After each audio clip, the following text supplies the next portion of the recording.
Chapter 4 from Thunder Cave.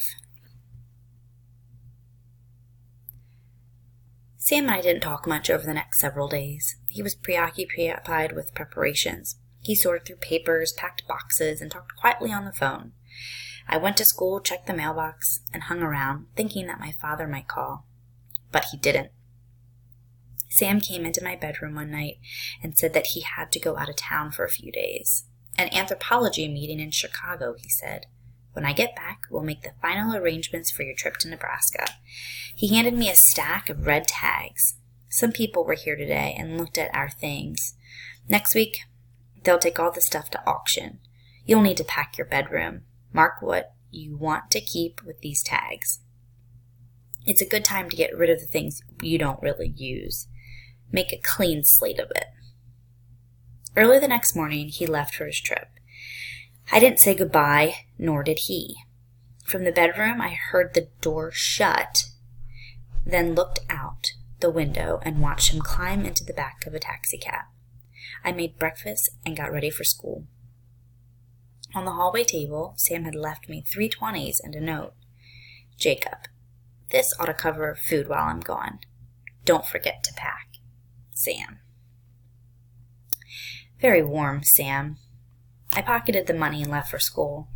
Halfway there, I stopped my bike. What was the point? In a couple of weeks, I'd be in Nebraska, and I'd have to finish the school year there. I decided to ride over to Central Park and use my pass to get into the zoo. The best time of the zoo is in the morning. The animals are more active, more themselves. My father had helped design several of the exhibits in the zoo. We used to spend a lot of time there together. I wandered around looking at the animals. He was right. Without a throng of people watching them, the animals seemed to move around more naturally. The polar bears were gliding through the water.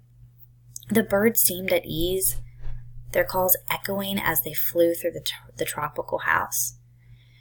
Because of my father, I knew most of the animals' scientific names. Animals have common names and secret names. It was a game we played when I was younger. Polar bears were Urus martimus. Golden lion tamarins were Leon topithuscus rosalta. The leaf-nosed bats they had were Philosodome corollia. I loved the zoo, and when my father worked there, I would visit every day after school. My father had mixed feelings about the zoo. I think he worked there because it was the closest thing he could come to wildlife in New York City. There's nothing the matter with zoos, Jake. They're a good thing, but we sometimes get so focused on taking care of the animals that we forget why we have them. Each animal should tell a story about what is happening to it in the wild. If we fail in that, then we have no right to keep them in cages. The zoo exhibits didn't look like cages. They looked natural, with plants, rocks, pools, and streams. None of the exhibits had bars to keep animals in. Instead, they used hidden moats, glass, and thin, almost invisible wire.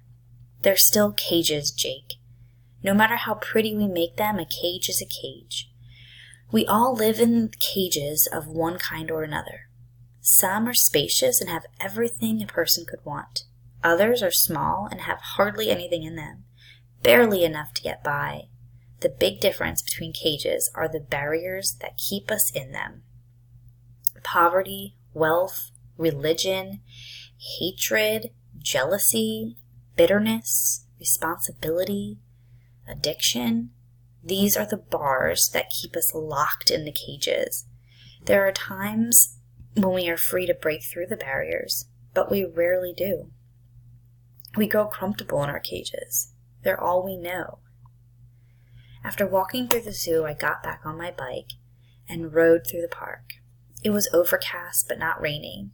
People sat on benches. Joggers ran along the paths. An old woman muttered to herself as she pushed a shopping cart stuffed with everything she owned. Some of the walls were covered with brightly colored graffiti.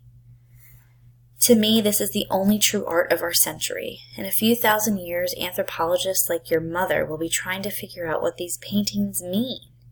modern cave paintings, 21st century petroglyphics. When I got home, the mailman was stuffing letters into the apartment mailbox. "Do you have anything for Lanza?" I asked. "Sure do," he said, and handed me a short stack of mail. I recognized the letter from my father right away. It was in a Wildlife Research Institute envelope, and like the first few letters I had received from him, it was taped as if it had been opened and resealed. I didn't want to read it in the lobby. I wheeled my bike into the elevator and punched the button to our floor. I went up to the apartment and sat on the couch. The letter was dated 2 weeks before my mother died. February 18th. Jake. This is probably going to be the last letter you get for a while. In fact, I hope you get this letter. I hear there's been some problem with the mail lately. The drought has all but ruined the country. Poachers are slaughtering the animals. They're using sophisticated weapons and equipment, and they're backed by big money. People are starving to death and dying of AIDS. The Institute is probably going to close down, though we need to be here now more than ever. If we pull out, there may be nothing to come back to. I'm going to stay as long as I can, but I don't want you or your mother to worry. I'm perfectly fine out here. The rains will come eventually, and when they do, many of the problem will be washed away. This is not the first or the last time a drought has been here. The difference now is that there are more people here than ever before. There's simply not enough food to go around. I'm making this short so I can get it on the truck to go to Nairobi. Again, don't worry about me. I'll write when I can. All my love, Dad. I read the letter several times. Each time, though, I tried to imagine what he was leaving out. Look at the white space, Jake, the blanks. Sometimes it's the things that we can't see and don't hear that are the most important. My father repeated this often, and for years it was a meaningless riddle to me. But I'd learned that there might be something to it. Listen carefully to the words people are saying. Then later, go back over what they said and try to imagine what they didn't say and ask yourself why they left these things out. This took a lot of time, and I had to really concentrate. But when I took the time to see and hear what wasn't there, I reached a deeper understanding. Dad was right about that.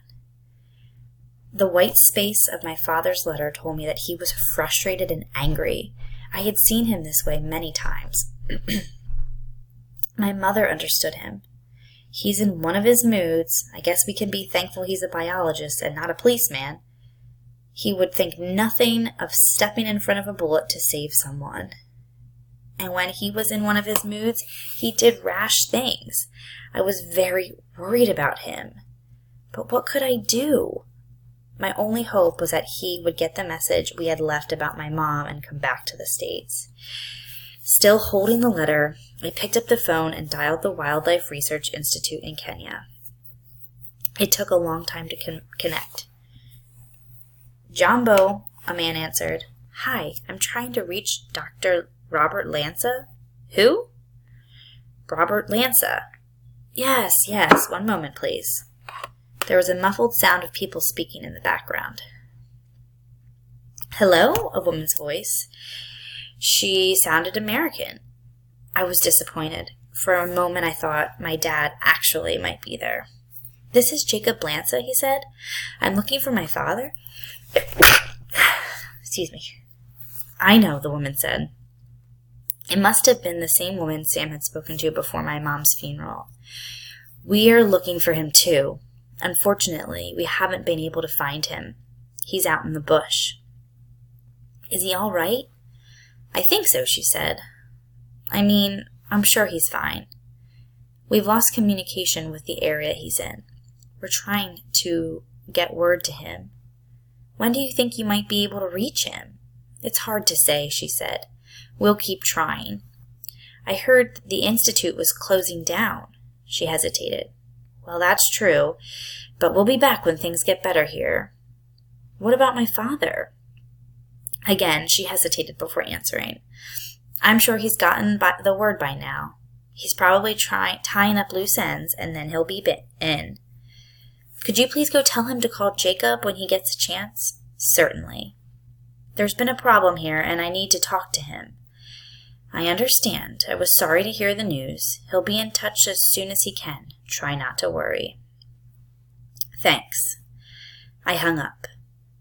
It's the things we can't see and don't hear that are the most important. The woman was afraid. My father was in danger. I went into my bedroom and opened my desk drawer. I took out my savings account, book, and my passport. I'd gotten the passport 3 years ago for a trip to Sweden with my mom. I looked at the photograph. I looked a lot older now. I wouldn't need a passport in Nebraska, but I wasn't going to Nebraska.